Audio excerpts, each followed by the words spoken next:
বিকেলে খাওয়ার জন্য খুব ইজি একটা স্ন্যাক্স বানাবো আজকে। ঠান্ডা লাগার কারণে গলাটা একটু ধরে আছে। যাই হোক, শুরু করা যাক। এখানে আমি 4টের মতন ব্রেড স্লাইস নিয়ে নিয়েছি আর প্রত্যেকটার উপর খুব ভালো করে পিৎজা সস লাগিয়ে নেব।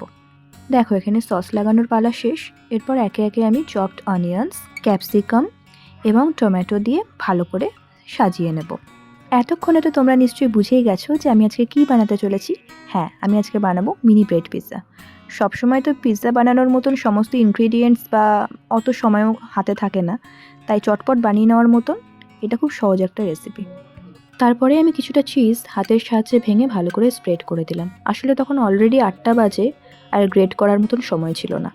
ব্যাস, আমাদের 90% কাজ প্রায় এখানেই শেষ হয়ে গেছে। এরপর জাস্ট কিছুটা বাটার দেওয়ার পর লো ফ্লেমে ব্রেডগুলোকে রেখে দেবো যতক্ষণ না চিজটা প্রপার মেল্ট হচ্ছে। 10 মিনিট হয়ে গেছে। এরপর দেখো, ঢাকনা খুললাম আর এখানে ব্রেডগুলো খুব সুন্দর ক্রাঞ্চিও হয়েছে। অ্যাট দ্য সেম টাইম ভেজিটেবলসগুলোও কিন্তু প্রপার কুকড হয়েছে।